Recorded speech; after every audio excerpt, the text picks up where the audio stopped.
طاسيم ميم عين سين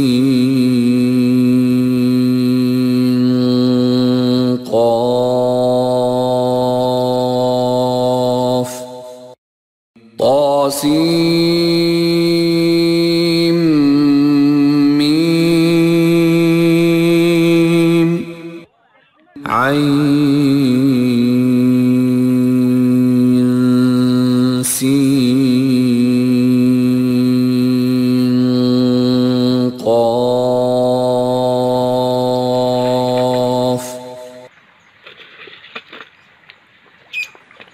Itu bicara Al-Quran. Semoga bisa menjadi dasar pemikiran tentang ladang kebangkitan. Jadi ladang kebangkitan ini basicnya TAGC. Di TAGC ini Nabi Ibrahim bertanya kepada Allah tentang bagaimana aku ingin melihat bagaimana engkau menghidupkan yang telah mati. TAGC. Hari ini lihatkan kepadaku kaifa, bagaimana tuhil mauta, engkau menghidupkan yang mati. Allah sudah menangkap 4 ekor burung. Itu butuh ribuan tahun loh, sampai kita paham bahwa ternyata 4 itu adalah TAGC. Ribuan tahun sampai kita sekarang ini paham, oh kenapa 4. Jadi setelah manusia mempelajari yang di inti sel, ternyata benda yang di inti sel kita itu cuma 4 macam aja.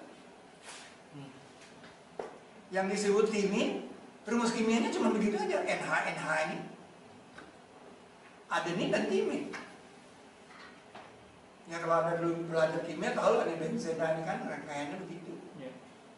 Nah, kemudian guanin dan sitosin. Dilihat nama dia, cuma 4 macam aja. Itu dikasihkan nama. Kalau begitu, Allah sudah memesankan itu lewat Nabi Ibrahim lewat burung kan. Manusia itu cuma 4 burung. Nah, itu juga. Maka itu ayat ini bilang kamu memperkenankan karakter hamlunya. Kalau dulu dengan memujinya. Jadi itu peristiwa hamlu. Dia memujukan kan. Peristiwa hamlu. Karena barangnya ada. Makanya dicontohkan dengan burung. Burung itu disuruh panggil lagi. Panggil dia. Datang burung itu. Jadi TAGC itu dipanggil nyamuk. Jadi manusia. Gitu penjelasannya. Saya suruh panggil. Banyaknya 27 juta keping.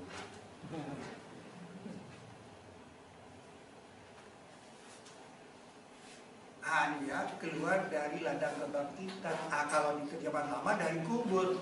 Ini ajedatsu ini ladang kebangkitan, bukan kubur. Kalau kubur kan pakai kok ya. Ladang kebangkitan. Seperti belalang. Nah, ini BBC punya filmnya. Menggambarkan bagaimana itu.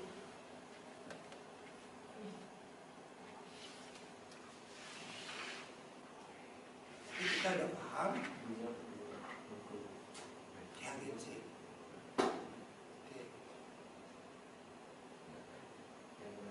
Nah, cukup sampai di sini. TAGC. Kalau ada penjelasan yang lain, saya masuk ke ladang miniatur ladang kebangkitan. Ceritanya dimulai dari sini. Al-Quran itu condong disusun 7 kolom 10 baris. Saya ulang, Al-Quran itu condong disusun 7 kolom 10 baris. Dasarnya apa? Dasar pemikirannya. Ini loh, ayat ini kan sama ayatnya. Surat ini. 54 dan 54 ayatnya. Itu dia berselisih 7. 7 dia. 34 tambah 7, 41. Jadi dia berjalan 7, nah dia berada di bawah dia, di kolom dia. Jadi di kolom yang sama dia berada. Akan berada di kolom sama. Nah ini juga, ini kan ya, bersamaan dia nih.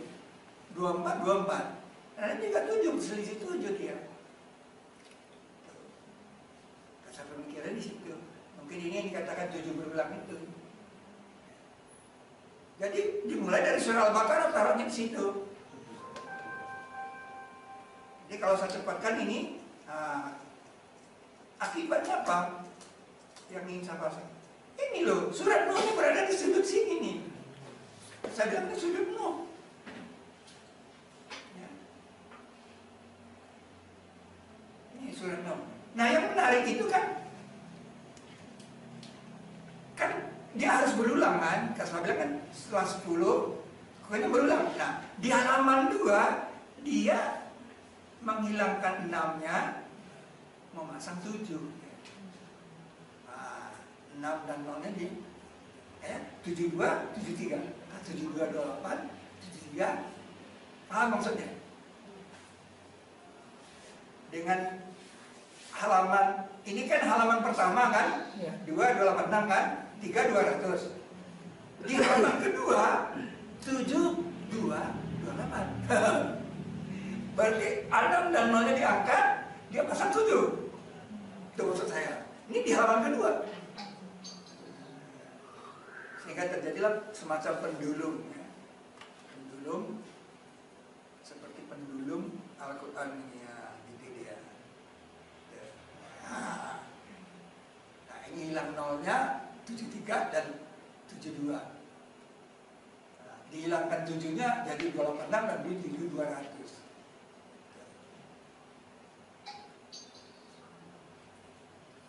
Itu aja. Jadi keajaibannya sih ini sudut Nuh. Ini dikatakan Allah terjaga, ini Allah. Di dalam Allah terjaga. Nah, saya masuk pilar Al-Quran sekarang. Pilar Al-Quran itu, teras 1 itu dari 91 sampai 44. Nah, dia cuma membuktikan di 2 tempat. Nah, di 2 tempat ini dia buktikan secara aksioma, bersifat aksioma. Sehingga yang lain ini terbukti. Di sini teras 1 itu 1 ya. Dia di sini batu ujian 1 ya, 1 pilar. Jadi di teras 4 itu cuma ada 1 batu. Namanya batu ujian. Di sini juga 1 batu. 1 pilar.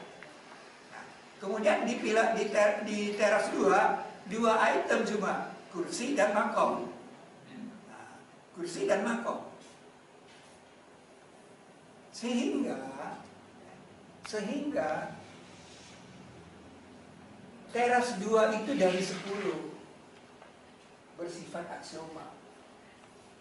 Sehingga teras 1 itu sampai 9 bersifat aksioma. Nah, jadi sampai 9.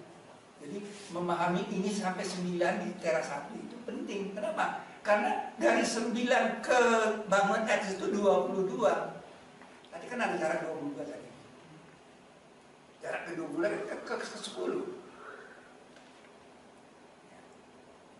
Nah, dari sini 22.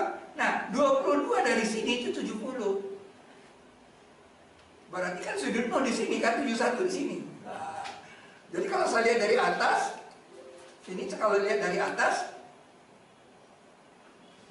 ini yang dipertukarkan tadi kan, 3 sebelah dia kan. Saya lihat dari atas, seperti ini dia lihat dari atas. Saya lihat dari atas. Kalau tadi kan dari samping. Nah, saya patahkan dia di sini.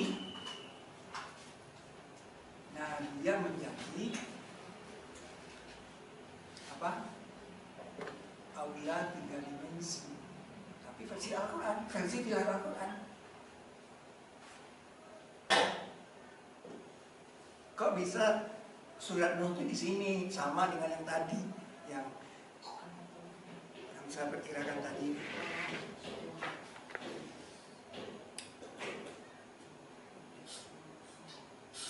Ini aula 3 dimensi yang saya temukan setelah ekspedisi 1. Oh, kalau begitu pilar Al-Quran itu bisa dibikin aula 3 dimensi ya. Nah, ternyata ini 7. Dua-duanya itu 7. Ke bawahnya 10 lagi. Wah, klop sekali dengan yang pertama. Analisa kita pertama kan. Kok bisa? Yang satu pilar loh, yang satu surat. Beda. Bisa ya. Nah, sama kan ya. Sudut Nuh juga. Nah, kalau di aulanya ada piring di sini. Dia bilang piring untuk menjamu. Kalau sekarang tuh piring terbang. Pesawat.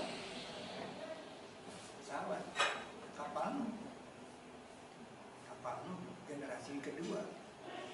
Terbangnya ke langit. Di kapal Nuh generasi kedua. Ya, nanti ada gunanya pesawat itu. Nah, kenapa kapal Nuh itu dibilang punya Allah? Al-Quran di Allah. Kok kapal Nuh pakai Allah juga? Allah kapal Nuh itu. Nah, ini yang lucunya ayat ini 70 hashtag silsilah 70 beneran loh. Enggak mutasabihat ini 70. Nah, ini kan 7 kali 10 70. Kita memang harus punya komputer yang lebih besar untuk meneliti dan perlu waktu yang lebih lama.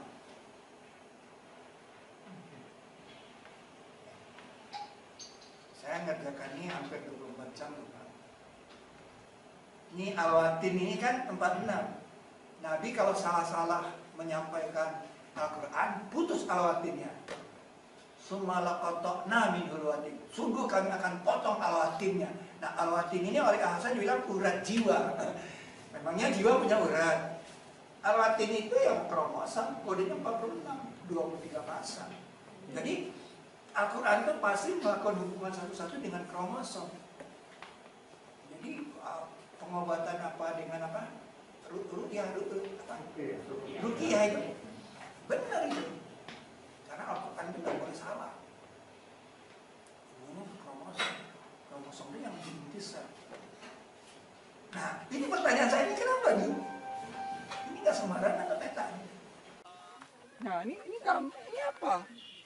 Ini kalau saya foto ini kan, coba di foto ini. Ini wakil TAGC. Yang 4, yang saya bilang ini 4 ini, ya kan? Masih kan nggak? Nah, ini TAGC nih di foto ini. Nah, ini TAGC. Di buku kan ada. Nah, kenapa dia 4? Nah, itu lagi cerita 4 burung. Ini.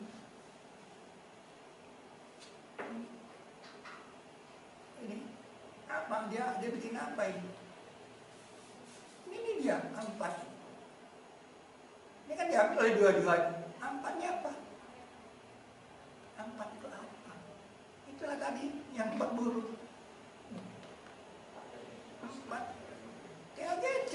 Jadi kalau begitu, itu ladang TAGC dong. Nah, kalau dia ladang TAGC, berarti ladang kebangkitan kan Allah akan panggil nanti ke TAGC itu, keluar TAGC dari sana. Kalau gitu kan padang itu menggambarkan ladang TAGC. Nah, kita udah ketemu nih ladang, kita punya model pilar Al-Quran ladang TAGC. Dan ini kromosom. Ya, TAGC itu kan dari kromosom tadi kan? Ya. Dari unsur kimianya tadi kan? Jadi kita sudah menemukan model TAGC, ya artinya 4 itu kenapa kan dari 4 burung tadi. Ya.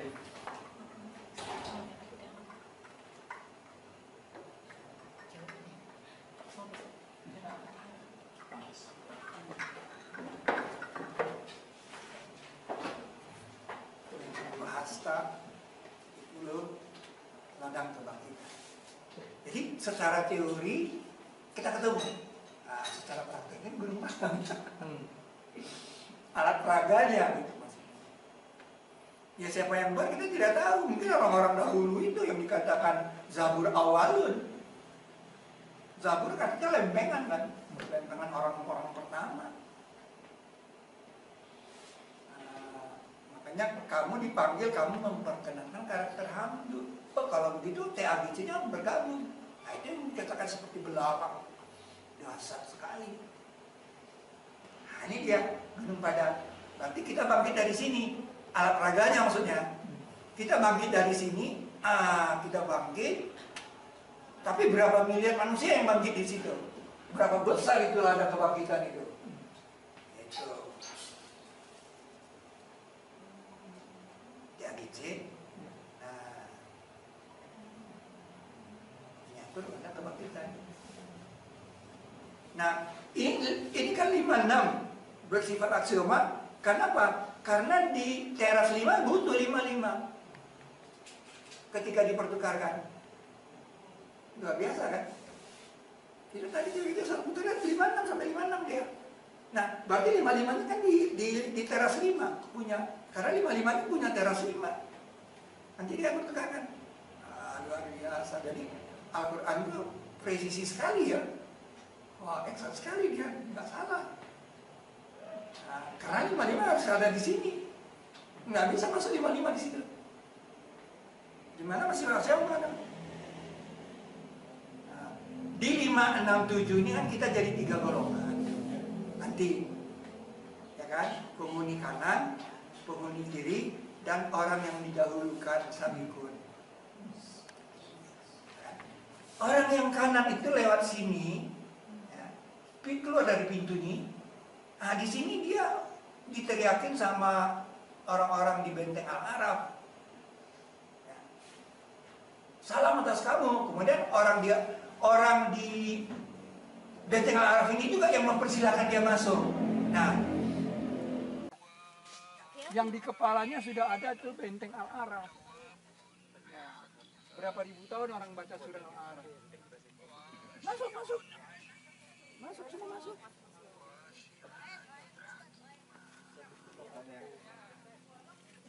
Wah, pada melihat ke sana kan. Salam atas kamu, katanya. Salam atas kamu. Ceritanya Al-Quran kan. Serahkan suara yang benar. Dan mereka ini belum masuk surga. Nah, nanti di ayat 49-nya baru dia bilang, masuklah ke surga. Baru kita jalan ke sini. Masuk ke surganya. Sedangkan yang sabikun, dia nggak lewat sini. Kemana dia? Dia di sini ke sini. Ini hebatnya kan? Makanya saya bilang ini kapal generasi kedua. Berarti dia naik langit kan? Orang yang didahulukan. Naik tol langit dia. Sebab kalau itu nggak ada nanti, Anda harus bisa jawab kan kalau Anda katakan itu lada kebangkitan. Sabikun kemana dong? Nah, ternyata disiapkan bendanya. Nah, di Al-Quran juga dibilang itu sudut Nuh. Nah, seolah-olah itu kapal Nuh gitu. Itu. Maka itu Allah bilang, luas surga itu seluas langit dan bumi. Karena di langit itu juga ada surga. Itu untuk sabikun. Selama ini kita nggak ngerti seluas langit dan bumi itu apa maksudnya. Apa dalam pikiran Anda seluas langit dan bumi? Surga itu ada luasnya langit, Anda tambahin langit dan bumi. Ya, tidak, karena orang-orang sabikun itu berangkat ke langit. Sedangkan kita di kanan, yang orang kanan ke kanan, nggak naik langit ya. Dia diteriakin di benteng Al-Araf. Nah, itu kan pelajaran tentang akhirat. Karena ada alat peraganya kita bisa ceritakan. Kalau alat peraganya nggak ada, cerita apa? Itulah hebatnya daerah satu. Gunung Padang adanya di Nusantara. Nggak jauh-jauh dari Bogor. Ya kalau harus ke Jogja lagi kan udah angkatan 75. Ternyata di Jawa Barat ada. Nah ini pintu ke surga dong. Kan dia keluar dari orang kanan kan keluar dari sini. Nah nanti ada cerita nanti ditutup itu. Nih, ya kan? Nur mereka berusaha keluar di depan mereka dan di kanan mereka. Ini orang beriman, ya kan? Harap kami, katanya, sempurnakanlah nur kami. Rupanya nurnya redup karena kurang bersedekah. Nah, terus orang munafik itu, orang munafikan dan munafikan itu bilang, tunggu kami, katanya. Berilah kami sedikit nur kamu. Jadi orang munafik itu enggak bagi di ladang kebangkitan, tapi dia nggak punya nur. Dia bilang ke orang beriman, tunggu, kasih kami nur. Nah, ayat itu selanjutnya mengatakan, kembalilah ke belakang, cari nur. Balik ke belakang. Tunjuk itu kan.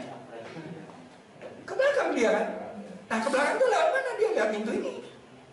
Nah, ayat berikutnya ada pagar, ada pintu. Sempurnanya Gunung Padang ada pagar, ada pintu. Di sini rahmat, di situ azab. Jadi begitu dia sampai sana, ditutup pintu itu. Itu ceritanya. Lalu kemana orang ini? Pasti ada pintunya satu lagi kan? Nah, keluarnya dari sini. Terus dia keluar dari sini, selanjutnya kan surat Al-A'raf ayat 46. Nah, itu luar biasa. Benteng Al-A'raf, ada laki-laki di benteng Al-A'raf itu. Salam. Berapa lama kita baca surah Al-A'raf yang ngerti-ngerti loh, Pak? Ngerti-ngerti, ini benteng Al-A'raf di mana, Pak? Dia menggambarnya. Penggambaran itu gimana? Anak gambar-gambar sendiri. Ada benteng Al-A'raf. Jadi orang di benteng Al-A'raf ini di Gunung Mesir. Salam atas kamu, salam atas kamu, salam.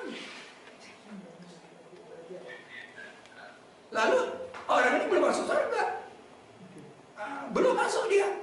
Baru di 49 dikatakan nanti, di 49, di 49 dia baru masuklah ke surga, dipersilakan, silakan masuk surga. Itu orang di benteng Al-A'raf yang bilang. Raganya ada di Gunung Padang, ini keren sekali. Jadi kita bisa menaikkan, meyakinkan ya, wabil akhirati hum yuqinun itu, dan karakter akhir itu mereka yakini bisa dengan cerita di sini. Kita bawa dia ke ekspedisi Gunung Padang. Bagaimana nanti di akhirat? Nah, ini luar biasa. Dan adalah saksi-saksi yang pertama. Masuklah ke surga katanya. Lihat sini ke surga. Masuk. Jadi Gunung Masih itu saya benteng ini ladang kebangkitan. Di aula masjid.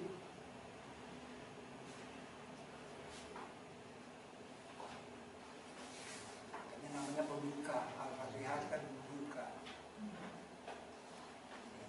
Nah, gamelan ini mungkin karena dia berhadapan dengan benteng Al-A'raf ini mungkin kode dari selamat datang gitu. Kata salam tadi itu gimana sih?